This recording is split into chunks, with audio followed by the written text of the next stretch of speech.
Em Hebreus 10, continua falando sobre Cristo e seu sacerdócio superior. Aliás, no verso 25, tem um pessoal que às vezes pega Hebreus 10, verso 25, que diz o seguinte: não deixando a nossa congregação, como é de costume de alguns, antes ademoestando-nos uns aos outros, e tantos mais, quanto vedes que se vai se aproximando aquele dia. Eles pegam e defendem que esse verso está dizendo que nós não devemos deixar a congregação de templo físico. Sendo que, na verdade, o próprio livro de Hebreus, a própria Bíblia, Jesus, ele fala que o nosso templo não é feito o quê? Por mãos de homens. E o verdadeiro templo é o celeste, não este aqui que está no mundo físico, não é? Então, não tem nada a ver de deixar a congregação, porque o termo lá é o 1997, que é epsinagoge, tá? Em grego, que ele significa reunião, mas é uma união para fim, onde não necessariamente precisa de algo físico e debaixo de um templo. É uma união de pensamento, ou uma união pode ser também física de pessoas, mas não é algo necessariamente que você precisa ir debaixo de uma pedra. Não tem nada a ver com se reunir em templos de pedra. Porque, na verdade, a tradução seria não deixando a nossa reunião, a nossa união. União ou reunião. Essa mesma palavra ela é usada para quando nós nos encontrarmos com Cristo. Nossa união com Cristo, quando nós encontrarmos com Ele nos ares. Isso tem a ver com reunião em templo? Não. Nós vamos encontrar com Cristo nos ares, uma nova natureza, e estaremos todos lá na nova terra. Claro que ali tem um ato de união, algo que será celebrado, mas isso aqui não é um verso para defender que nós temos que ficar debaixo de templos de pedra. Tá? Ah, Samuel, eu gosto de ir num lugar onde tem vários irmãos lá. Amém. Vá, continue, é bom, porque onde 2 ou mais estiverem reunidos em meu nome, aqui estamos reunidos, só que estamos aqui pela tecnologia, né? Online estamos aqui fazendo isso. Mas quando você, sua esposa, seu cônjuge oram juntos, quando você e seus filhos, quando você e sua família, quando você e seus amigos estão reunidos em alguma coisa, tudo isso já é uma reunião. E não necessariamente tem a ver com lugares ou algo do tipo. Claro que você não vai usar lugares profanos. Você não vai num prostíbulo e vai fazer uma reunião ali. A não ser que você vá a um lugar desse e apregou o evangelho, mas não é assim, né? Então, aqui não tem nada a ver com defesa de templos, tá? Vou até fazer a leitura aqui sobre o verso, sobre Hebreus 11, que esse é o foco. Hebreus 11 é o foco que aqui fala sobre os heróis da fé. E isso é interessantíssimo. Tá? Ora, a fé, pura física quântica aqui, pessoal, é o firme fundamento das coisas que se esperam e a prova das coisas que não se veem. Porque por ela os antigos alcançaram testemunho. Pela fé entendemos que os mundos, olha que interessante, os mundos, dimensões, realidades. Estou falando de planeta de ET que planta batata naqueles planetas redondinhos da ficção científica. Estou falando de mundos paralelos, física quântica, de dimensões, tá? Pela palavra de Deus foram formados, de maneira que aquilo que se vê não foi feito do que é aparente. Uau, é muito legal. Física quântica, o mundo espiritual, a Bíblia, o livro de Hebreus é tremendo. Pela fidelidade, a palavra fé é ligada à fidelidade, tá, pessoal? Pela fé, pela fidelidade, Abel ofereceu a Deus maior sacrifício do que Caim, pelo qual alcançou o testemunho de que era justo, dando a Deus testemunho dos seus dons. E por ela, depois de morto, ainda fala. Ou seja, ainda vibra, tá? Tudo aquilo que Abel fez. Pela fé, Enoque foi transladado para não ver a morte e não foi achado. E eu entendo que ele é uma das 2 testemunhas, tá? Passou de dimensão, depois retornará para o nosso tempo. Porque Deus o trasladara, visto como antes da sua trasladação alcançou o testemunho de que agradara a Deus. Ora, sem fé é impossível agradar-lhe, porque é necessário que aquele que se aproxima de Deus creia que ele existe e que é galardoador dos que o buscam. Pela fé, Noé, divinamente avisado das coisas que ainda não se viam. Isso aqui significa questões atemporais, tá? Lembra que eu comentei ali no início da live sobre o atemporal, sobre a velocidade das coisas que ocorrem? Né? Temeu, ou seja, respeitou, temeu, e para a salvação da sua família, preparou a arca, pela qual condenou o mundo, e foi feito herdeiro da justiça, que é segundo a fidelidade, segundo a fé. Pela fé, Abraão, sendo chamado, obedeceu, indo para um lugar que havia de receber por herança, e saiu sem saber para onde ia. Aquilo que Abraão ele fez, pessoal, se assemelha muito ao sistema, à prova que nós passamos de encarnação. Só que de uma maneira sendo aplicada, tipo um exemplo no mundo físico. Onde o ato dele ir para um lugar, e ele tendo uma promessa de receber algo, sem saber para onde ia, é o mesmo que nós passamos quando nós chegamos neste mundo no deserto. Nós não sabemos para onde vamos, mas confiamos em Deus e falamos assim, Pai, aqui estou. E nós vivemos nosso dia diário neste mundo, neste deserto. Pela fé habitou na terra da promessa, como em terra alheia, morando em cabanas com Isaac e Jacó, herdeiros com ele da promessa. Isso aqui já tem até uma simbologia de morando em cabanas, porque o nosso corpo, quando tem a festa das cabanas, está conectada com a festa da ressurreição, onde nós recebemos cabanas, ou seja, corpos. Interessante, né? Tendas. As tendas, a festa das cabanas, por exemplo, do mundo hebraico, ela é uma alusão aos corpos de ressurreição que nós herdaremos.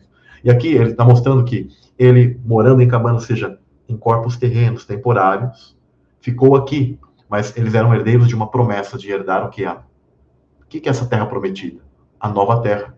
Muitas pessoas pensam que a terra prometida é desse mundo físico, sendo que a Escritura fala que nós encontraremos com Cristo nos ares, e é a nova terra, gente. Porque esperava, olha só, o verso 10. Porque esperava a cidade que tem fundamentos, da qual o artífice e construtor é Deus. Ou seja, qual a cidade que tem fundamentos, da qual o artífice e construtor é Deus? É a Jerusalém de poeira ou é a nova Jerusalém? Irrefutável. Irrefutável. Não tem como esse pessoal materialista, essa teologia de milênio na Terra ou coisa do tipo, vencerem as passagens bíblicas. Só que está muito claro que não é da realidade daqui. É mundo além daqui. Pela fé, também a mesma Sara recebeu virtude de conceber e deu à luz, já fora da idade, porquanto teve por fiel aquele que lhe tinha prometido. Por isso também de um, e esse já amortecido, descenderam tantos em multidão como as estrelas do céu e como a areia inumerável que está na praia do mar. É interessante a comparação que Deus fala sempre sobre a descendência, ele coliga, relaciona com estrelas do céu, que é o firmamento, e a areia da praia do mar. Para quem viu ali o PDF, eu coloquei lá, não sei se vocês viram, o pessoal que já conhece os estudos sobre o firmamento, eu falei que ele é silício. Quando houve o dilúvio, ele se rompeu, e assim como os povos antigos também falam de mitologias, que o céu ficou em chamas, o céu ele se rompeu, o firmamento ele se rompeu, águas desceram sobre a terra, houve toda uma questão química, o mundo ele foi assolado por várias descargas de plasma, o mundo antigo foi petrificado e inundado, diluído. Dilúvio significa diluição, foi diluído numa espécie de sopa, de questão bioquímica, de material do firmamento. Por isso que o silício é o composto, depois do oxigênio, mais presente na Terra. Olha que interessante. É o segundo composto mais presente na Terra, é o silício. Porque ele é material que já nos envolve do firmamento, e ele caiu sobre a Terra. Por isso que toda a Terra tem silício. E a areia, ela é puro silício. Por isso que Deus ele faz comparação com estrelas do céu, que está ligado ao firmamento, e a areia inumerável, que está na praia do mar, porque ele também está falando do material do firmamento, sendo que o firmamento é o depósito das almas, como eu falei na live passada. Compreende como que, na verdade, os versos eles não têm exemplos ou palavras jogadas ao vento, mas elas são, na verdade, todas conectadas com o conhecimento hebraico. Todos estes morreram na fé. Olha para a existência pura aqui, ó. Sem terem recebido as promessas, mas vendo-as de longe, crendo-as e abraçando-as, confessaram que eram estrangeiros e peregrinos na terra. Se você é daqui, você veio daqui, você não é um estrangeiro e peregrino, você então veio deste mundo. Samuel, a Escritura fala que o homem veio do pó e ao pó retornará, mas o espírito volta a Deus. Você é espírito, cara. Você é um ser espiritual, meu irmão. Tá? Você é um ser espiritual revestido de carne. O que volta é a matéria. O pó volta à terra, espírito volta a Deus. Aceite o texto. Não seja negador de texto. É irrefutável. A lógica, harmonioso, tranquilo. Quem fica falando que o homem, o ser humano, é da terra, é o corpo dele. A humanidade, o corpo do homem foi feito do material da terra. Só que o Espírito veio de quem, gente? O soprado veio de Deus, que ele o guarda, onde ele conecta o teu ser quando você nasce. Tá? Na fecundação, há uma conexão permitida por Deus para o teu nascimento. O teu ser retorna a Deus, teu espírito volta a Deus. Compreende? Por isso que nós somos estrangeiros e peregrinos na terra. Pura pré-existência. Se eu sou daqui, a Bíblia está mentindo. Eu não sou estrangeiro, eu sou daqui. E aqui vou ficar. Mas não. Só que não, né?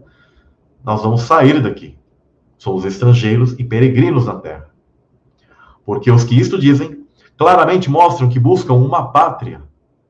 E se, na verdade, se lembrassem, olha o cálice do esquecimento, daquela de onde haviam saído, que é a celestial, olha, irrefutável, harmônico, não preciso forçar o texto, teriam oportunidade de tornar. Mas agora desejam uma melhor, isto é, a celestial. Vamos ler novamente, mas agora desejam uma melhor, isto é, a celestial. Por isso também Deus não se envergonha deles, de se chamar seu Deus, porque já lhes preparou uma cidade, a celestial, gente, Nova Jerusalém celestial. O carinha que é milenista lá, gosta do mundo, uma Jerusalém de poeira, acha que Cristo fica nesse mundo aqui e tal. Eles se enrolam tudo para esconder isso aqui. Aí eles dão uma relativizada, ou ignoram, rasgam da Bíblia, ou eles falam, mas tem a física também. Aí os caras gostam, né? Inclusive tem teologias que eu sempre comento dessa teologia, que eu acho absurda, né? Onde eles dizem que, só para ficar com o mundo físico, eles falam que tem a Jerusalém celestial, tudo, mas eles falam que ela ficaria flutuando em cima da Jerusalém física. Só para quê? Para não tirar o mundo físico, sendo que a Escritura diz que ela desce, e ela desce sobre uma terra. Mas que terra é aquela? É a nova terra, e não esta aqui. Ou seja, ela amassaria até a Jerusalém de poeira? Não. É porque era uma nova realidade. Por isso que nós nos encontramos com Cristo nos ares. Então, é da nova terra, é de lá que nós viemos, é de uma outra realidade, é para lá que nós voltaremos. Por isso que nós somos peregrinos, e é uma cidade dessa que nós estamos aguardando, porque já lhes preparou uma cidade.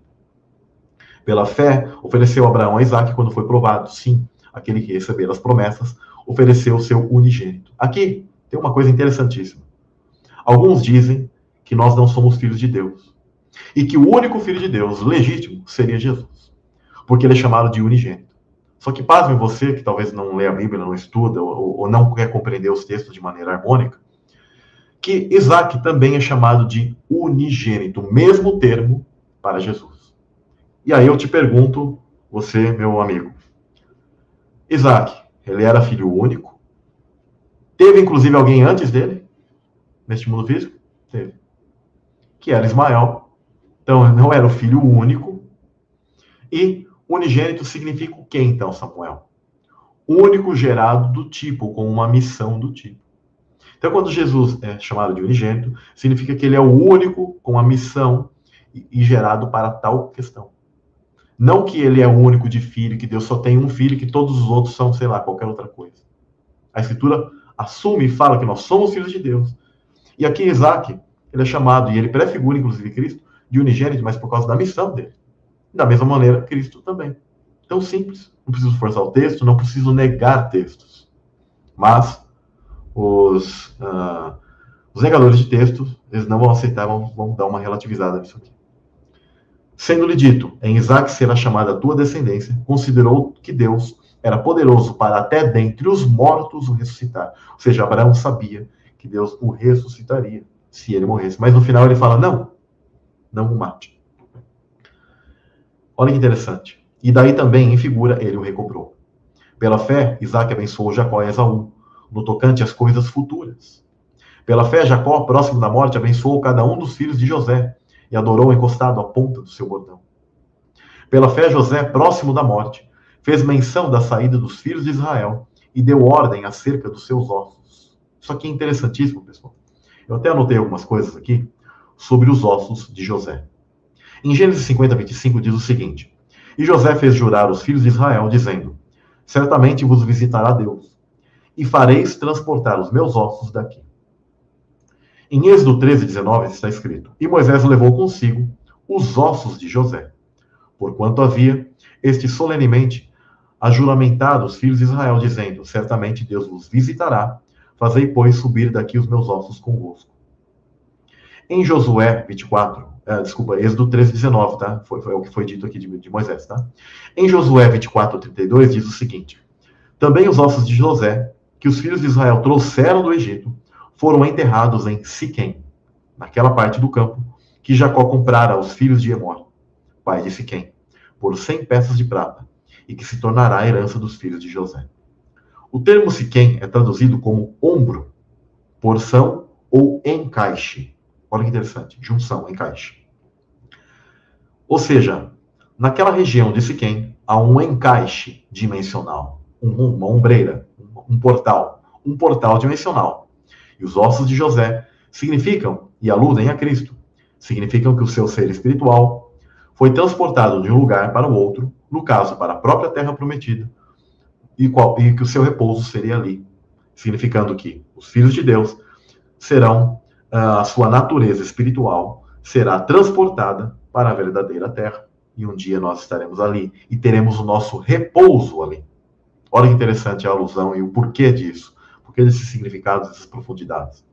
Vale lembrar que os ossos, eles juntam toda a questão espiritual nossa. Eles, em base, eles têm vários componentes, entre eles o silício. Tá? Eles são como se fosse uma espécie de petrificação do teu ser espiritual, que vem no mundo físico e fica tipo aqui, ó, nasce aqui, ele é endurecido e fica, digamos, petrificado. Por isso que, como aquela matéria física, de certa maneira, ela tem conexão com o teu ser espiritual verdadeiro, que os hebreus eles tinham muito respeito à questão aos ossos. O osso, ele poderia juntar até o mesmo poder de Deus para várias questões, tá? Onde, por exemplo, eu creio que eram os ossos de Eliseu, os ossos de Eliseu, onde alguém caiu na tumba dele e chegou ao quê? A ressuscitar. Próximo ali da área da tumba dele. Porque os ossos dele ainda emanavam a virtude de Deus. É interessante que Cristo, quando morre, nenhum osso dele se rompe. É como dizendo que a essência do ser espiritual dele, em matéria física, não será quebrada, não será tocada. Ainda que na carne, ele foi moído por nós, mas a parte da ossada não foi. Isso é interessante, né? Como é profundo isso. Então, José ele também alude à questão de Cristo, e onde este adentra, ou seja, sua matéria espiritual, seu verdadeiro ser, entra nesse encaixe dimensional, nesse portal dimensional, e é lá onde ele tem o seu repouso, Shabat, olha que interessante. Não porque ele está morto, né, mas ele ressuscita. Mas é interessante toda essa conexão, né? Em Hebreus, dando aqui continuidade sobre Hebreus 11, que ele fala sobre esses heróis da fé, tá? Ele, dando aqui a leitura, vai falar o seguinte, sobre o verso aqui, 24. Pela fé, Moisés, sendo já grande, recusou ser chamado filho da filha de Faraó, escolhendo antes ser maltratado com o povo de Deus, do que por um pouco de tempo ter o gozo do pecado. Olha que interessante, isso alude ao nosso mundo físico, onde nós, em vez de sermos chamados de filhos deste mundo, nós queremos ser mesmo chamados o quê? De Deus, porque essa é a nossa verdadeira filiação. E é interessante que Moisés ele não era filho mesmo da filha de Faraó, mas ele era filho o quê? Dos hebreus. Ou seja, isso alude que nós somos filhos de Deus literais, mas estamos aqui momentaneamente nesse mundo. E não cabe a nós ter um pouco de gozo de pecado, do tempo do pecado aqui, mas o quê? É preferível sofrer aqui, ser maltratado com o povo de Deus, mas o quê? No verso 26, tendo maiores riquezas, a blasfêmia que foi feita em Cristo, né, o vitupério de Cristo, de que somos tesouros do Egito, do que os tesouros do Egito, porque tinha em vista a recompensa. Ele sabia da qual a recompensa viria. Pela fé deixou o Egito, não temendo a ira do rei, porque ficou firme como vendo o invisível. Pela fé celebrou o Pessah, a Páscoa, né, a passagem, e a aspersão do sangue para que o destruidor dos primogênitos não lhe tocasse. Ou seja, no fim do mundo, aqui também alude, lembra que o Apocalipse fala sobre o destruidor, essa mesma morte, esse anjo da morte, esse ser, onde ele vai passar, ou seja, significa que nós não passaremos por ele, nós ressuscitaremos, somos os primogênitos, somos aqueles que herdaremos a vida eterna, pessoal. E aí diz, pela fé passaram o mar vermelho, ou mar de juncos, né? Como por terra seca, e que, intentando os egípcios, se afogaram, que também alude à nossa passagem da morte para a vida, ou seja, Deus vai romper o firmamento, Jesus virá nos buscar e nós passaremos pelas águas primordiais das dimensões, daqui para outra vida. Também diz, pela fé recaíram os muros de Jericó, sendo rodeados durante 7 dias. Isso aqui também tem um significado espiritual, que ocorreu lá no mundo passado, mas também os muros de Jericó significa o rompimento do firmamento, onde durante 7 dias os filhos ficaram em um looping temporal nascendo neste mundo, mas depois foram o quê? Recompensados em adentrar na verdadeira, na sua recompensa, conquistar a cidade de Jericó. Pela fé, Raabe, a meretriz, não pereceu com os incrédulos, acolhendo em paz os espias. Inclusive, alguns falam que Raabe era uma cananeia literal de genética. Não, gente. Ela era alguém que morava entre os cananeus, por isso que ela é chamada de cananeia. Tá? A Bíblia não é incoerente. Quando ela fala que os cananeus eram malditos e ele matava os cananeus, inclusive as crianças e mulheres, a mesma coisa aqui. Só que aqui, obviamente, ela não era de descendência dos cananeus, mas ela morava na região dos cananeus. Muitas vezes a Escritura chama alguém que mora naquele lugar por aquele nome. Né? Compreende? Por exemplo, Golias era chamado de Filisteu. Né? Mas ele, porque ele ficava na região da Filiste. Ele não era exatamente da descendência dos filisteus, ele era um Néfilim. Né? Apesar que entre os filisteus havia muitos Néfilins, porque eles começaram a se misturar entre eles. Então, compreende essas questões? Tá? Então, a Escritura ela sempre está em harmonia. Diz, e a que mais direi? Faltar-me-ia o tempo contando de Gideão, e de Baraque, e de Sansão, e de Jefté, e de Davi, e de Samuel, e dos profetas, os quais pela fé venceram reinos, praticaram a justiça, alcançaram promessas, fecharam as bocas dos leões, né, que está falando de Daniel, apagaram a força do fogo, escaparam do fio da espada, da fraqueza tiraram forças, na batalha se esforçaram, puseram em fuga os exércitos dos estranhos. As mulheres receberam pela ressurreição os seus mortos. Uns foram torturados, não aceitando o seu livramento, para alcançarem uma melhor ressurreição. E outros experimentaram escárnios e açoites e até cadeias e prisões. Foram apedrejados, cerrados, tentados, mortos ao fio da espada. Andaram de vestidos de peles de ovelhas e de cabras, desamparados, aflitos e maltratados, dos quais o mundo não era digno, errantes pelos desertos e montes e pelas covas e cavernas da terra. E todos estes, tendo tido testemunho pela fé, não alcançaram uma promessa, provendo Deus alguma coisa melhor a nosso respeito, para que eles sem nós não fossem aperfeiçoados. Então, todos nós alcançaremos esse tipo de promessa, pessoal. Tá? E esses heróis da fé, isso é tremendo, me emociona quando eu olho assim e falo, uau, né? Quantas coisas esses caras passaram. Hoje nós estamos num tempo tranquilo, onde nós não estamos passando tanta dificuldade assim. Tá? Onde a gente tem hoje a chance de apregoar. Eu estou aqui apregoando ainda na internet, né? Por mais que a gente tenha certas dificuldades, mas eu ainda estou aqui falando de Deus. Claro que vai chegar um momento que vai ser difícil, a gente não vai poder falar, mas a gente vai ter que estar firme até o fim. Todos foram firmes até o fim e foram livrados. Muitos morreram e se tornaram que mártires. A mesma coisa nós. Esse povo que é covarde, que quer ficar no meio do mato, lá debaixo de uma árvore, achando que vai se livrar do anticristo, não é assim, gente. A gente tem que, na verdade, aproveitar nessa época a pregoar o evangelho. Aí que é muito melhor. Não ficar ali debaixo de um buraco, algum lugar lá. É aí que a gente vai demonstrar a nossa fidelidade e coragem. Não sejam covardes.